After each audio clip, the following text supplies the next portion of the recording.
When I first read this recipe, was really concerned because I thought that you had to peel every bean by hand. So thank God that's not the case.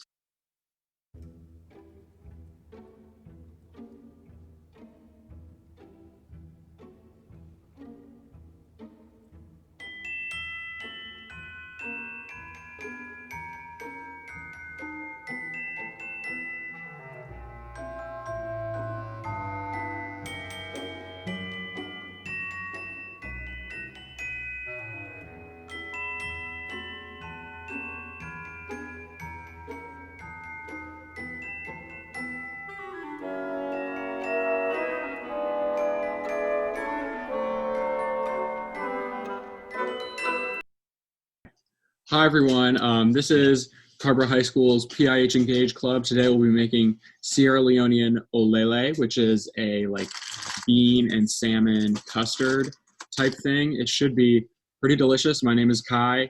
The rest of the panelists and chefs here are going to introduce themselves and say if they're cooking or not cooking. I'll be cooking. Yeah, well let's get right into it. I'm Clive. I will also be cooking, have my beans ready. I'm Sophia. I'm also going to be cooking.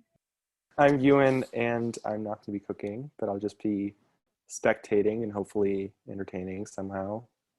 I'm Kata, and I won't be cooking. All right, excellent. So the first step of our recipe is to take our black-eyed peas here, which I've purchased from Walmart, and we're going to measure out 2 cups of black-eyed peas. All right, you have your black-eyed peas. Put them into a big bowl and add water. And we're going to let those soak for like 10 minutes, right? Yeah. Yep. So here we have beans in the water. So while that's going on, I'm going to take a second to talk about oleleh and what exactly it is. So it's a common street food in a lot of West African countries, including Sierra Leone. And usually there it's wrapped in like a cassava leaf or banana leaf and then steamed that way. But obviously here it's pretty hard to get those materials, so we decided to wrap it in tinfoil instead and then steam it that way. You can also put it in little ramekins and bake it in the oven, but we decided to do this way because it's more authentic. All right, now we're going to make these little pouches to put the mixture in. So first, tear up a piece of tin foil about like this size, and then fold it in half this way.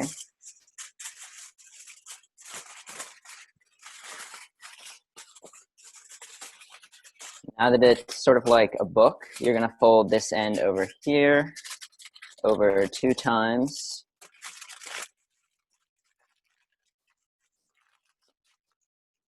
Now that you have it more like a tube, you're going to fold one of the ends to create the pouch and fold that over twice as well. And now you're done. You have the pouch and you're going to put the mixture in here and then fold it closed as well. Okay, so we have finished soaking our beans while we've been preparing our pouches. And now what we're going to do is we're going to get out our food processor. 12 seconds later. Ta-da! Okay, so now that we have our food processor all set up, we're gonna pop it open and we're gonna take our beans, which I have over here, and I'll try not to spill on my laptop, and you're just gonna wanna transfer them into the food processor.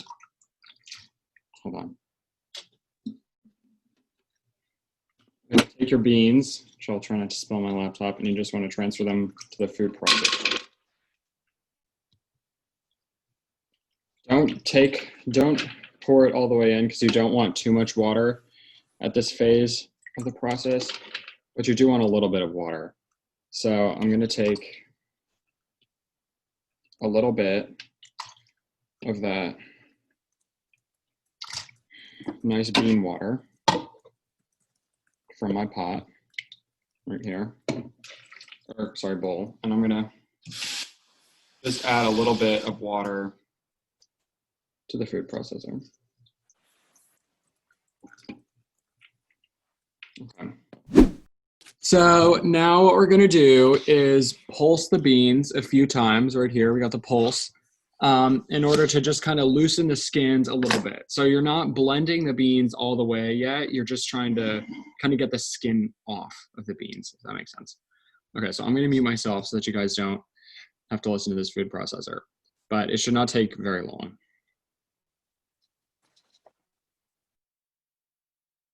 Okay, so looking at my beans, I'm gonna take them out. It looks like a lot of the skin is already off. You can see some of the skins floating in there. There are a lot of beans that kind of don't have like a little black dot anymore, which is kind of what you're looking for. So the inside of the bean, when it's fully skinned, should kind of look like half of a cashew. So that's kind of something to look out for. Some of them might have already started to split open. Like a few of mine did that. So we're just like putting the beans in and then washing them a bunch until all the skins come off. Yeah, basically. So put the beans in like a bowl like this, but then also set up one of these in the sink because you don't want the skins to go down the drain. So take whatever in like the contents of your food processor or blender. Here, as much as you can. And then take this kind of stuff, add a little bit of water. You can see there's water in it. And then you just want to kind of mix it around with your hands just to loosen those skins a little bit more.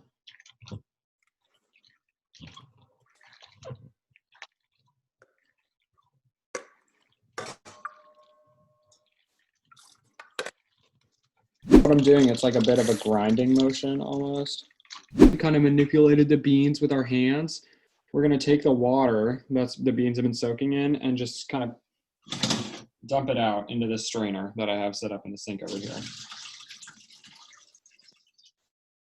And the goal is to keep the beans but leave the skins behind.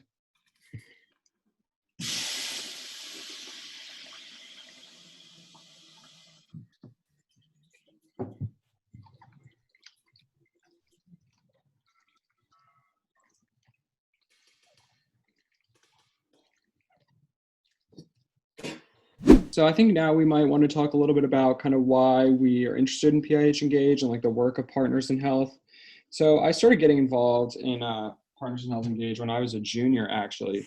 Catherine, who's the leader of the club, invited me to kind of serve as an advocacy lead. And Partners in Health has always been a really interesting organization to me because they describe themselves not as a charity, or they describe the work they do not as charity, but solidarity, which is really interesting to me because charity kind of, we learned, implies that there's a group that's kind of in need of help. And, you know, of course, while the countries that Partners in Health does work in are in need of aid, what Partners in Health does is really unique among charities in that they partner with the government to build an entire healthcare system instead of just focusing on specific issues that need to be addressed. So this is really important because when you have these kinds of charities that go to a country, say like Haiti, and they come in and they say, oh, listen, we're going to focus specifically on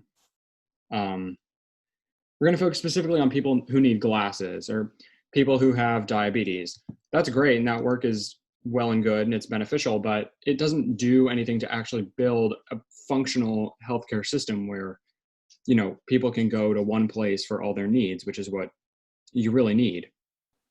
That's honestly like when I first started going to PIH meetings, it was very like eye-opening in a way of just like their whole point about kind of what makes them different and what is really needed. And I'm sure I'm going to mess up whatever the word is, but their whole concept of accompagnement, I think, or like accompaniment, basically, of kind of building bonds and maintaining those bonds, and not like I don't know of a specific organization that does this, but like not going in and trying to help and then just kind of leaving.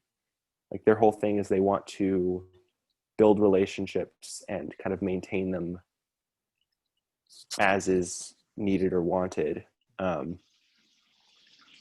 So yeah, it's very, I know we keep saying it's unique, but it is pretty unique in that way. Right. Yeah. I mean, that's why, it's called Partners in Health, because they truly partner with the host country to develop a system that's actually going to work for them and be sustainable in the future. I mean, the end goal of Partners in Health entering a country is that they will eventually leave. I mean, like, I'm sure charities who just focus on specific issues might not have those kinds of goals. They might anticipate being in these countries forever, but really what Partners in Health offers is the money and the advice and the just the necessary knowledge to build these systems.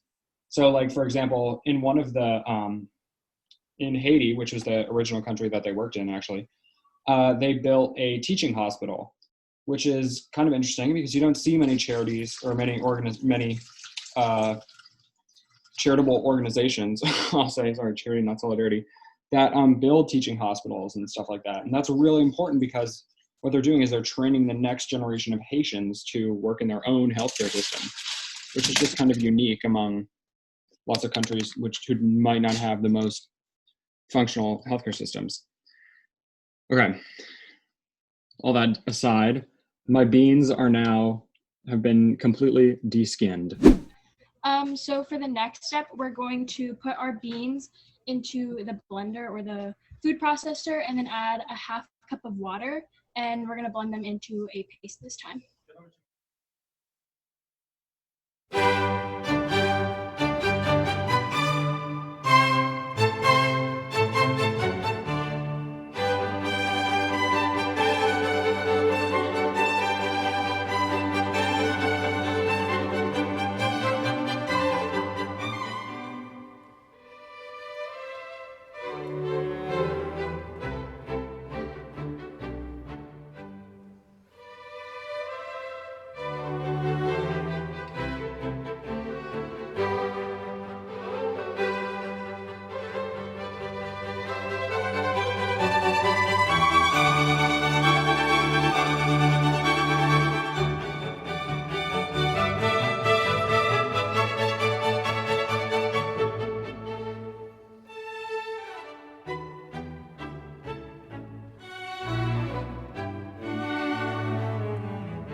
Okay, so I have finished blending my beans. They're kind of like a tan cream color. This is what they look like inside the pan, the little thing.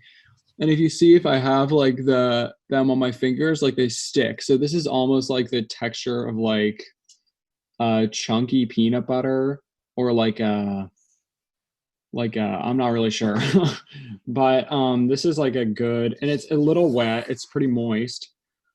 But it'll like stick to your fingers and you can kind of rub it between your fingers, and there's still little chunks of bean in there. It's not perfectly smooth, but it's pretty smooth. Okay, so now that we have our bean paste in the bowl, we're gonna go ahead and add some more things. So first, 2 tablespoons of tomato paste, and then you're gonna wanna chop up an onion and a habanero pepper. I just went ahead and did that in the food processor again, since I already had it out. But whatever you need to do to make sure you get small chunks. And then you're gonna add this chicken stock cube as well, and then another half cup of oil. Okay.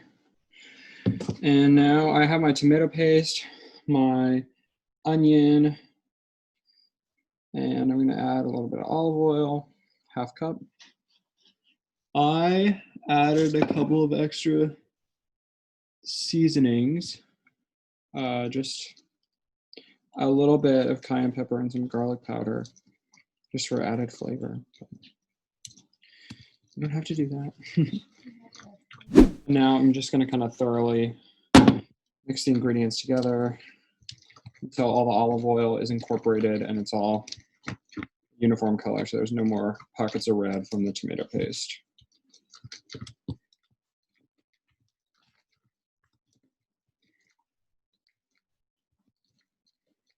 And then I'm going to add a little bit of stock. I forgot to add the stock.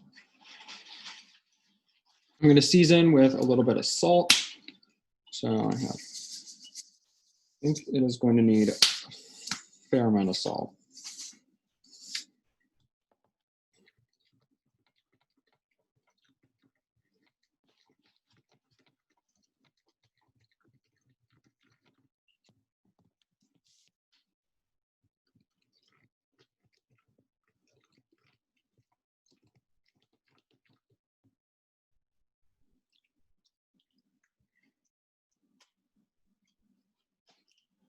Actually really good. All right, so let me put in a little bit more of this.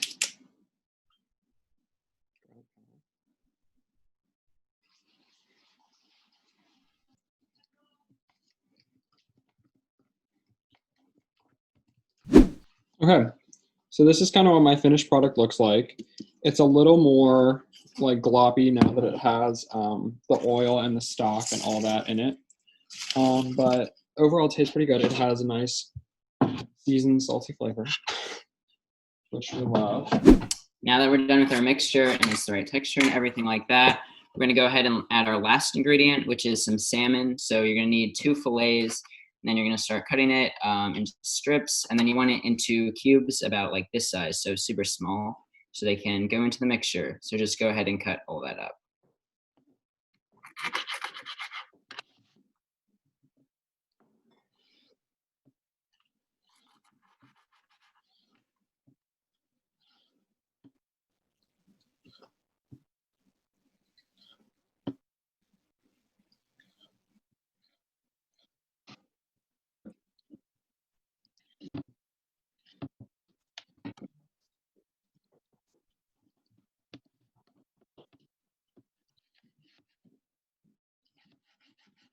No, no fish for dogs.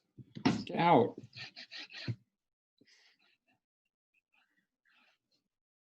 It smells like the sea in here. Cutting up a fish. Okay. Now that I have my fish all chopped up pretty messily, I'm going to take it and we're going to just put it in with the rest of our stuff over here with our bean mixture.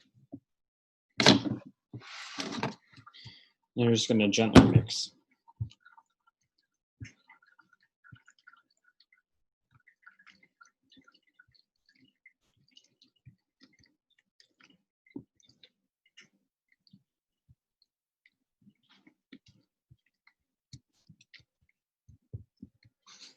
Okay, so now we're going to be spooning in our mixture into our pouches that we already prepared, but we're going to make sure not to fill them all the way up so that we have room to fold them over.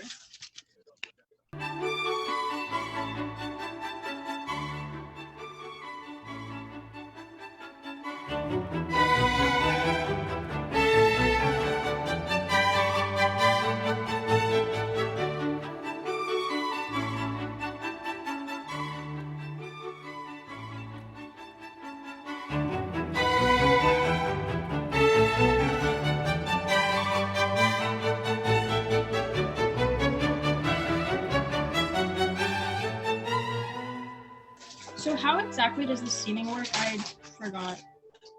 So you have like a pot of boiling water, and then on top of that you have like a little, like one of these. Usually they fit to the size of the pot, like you bind together.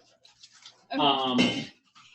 And then what you do is you're just going to put your little pouches up top there, up on that little thing that sits on top of the pot of boiling water. And that's just how they're going to cook, and they're going to go in there for 45 to 50 minutes. The woman in the video, I don't know if you guys watched the video, she said that, but she said you're going to know when they're done because like they'll start to pop, they'll like start to take their form back when you like, push them down. I don't know what to look for really other than that.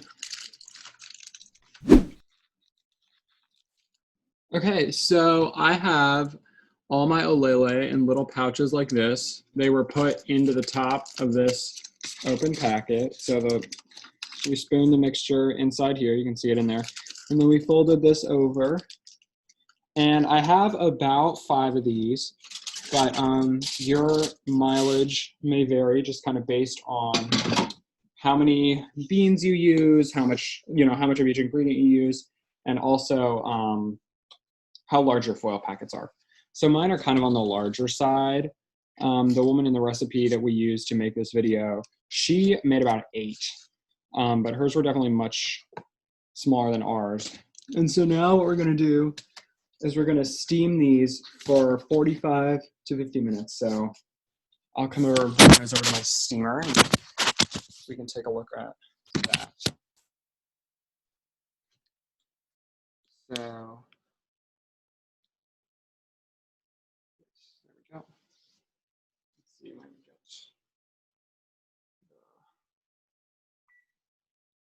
Is that better? Okay, yeah. So I have my water here at a rolling boil. And my little steamer attachment. I'm gonna bring my Oleleh over. Over here I have them, and I'm just gonna kind of put them down. And they can, don't be afraid to kind of let them sit on top of each other. They don't have to be perfectly spread out, just as long as everything is in here. You should be good to go.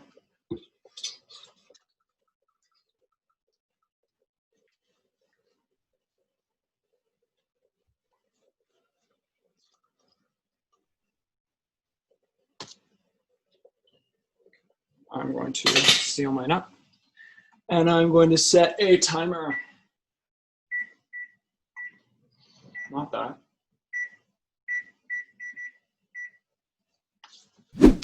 All right, so that is Oleleh.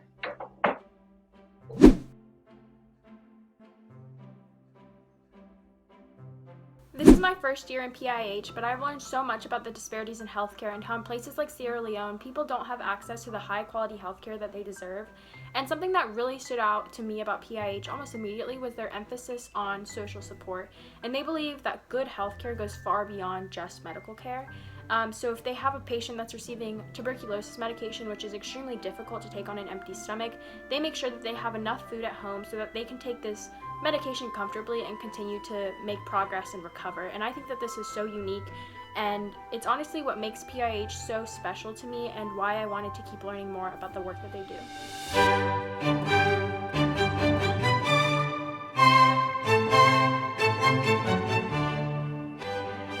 I forgot to get a video before we unwrapped them, but let's go see what my family has to say. The flavor of the habaneros really comes through. Yeah, it's a nice, creamy, tasty dish. I love the delicate fish flavor. It's different than any salmon I've ever eaten. I really enjoyed this recipe and I would recommend it to everyone. I can't wait to make it again. Thank you.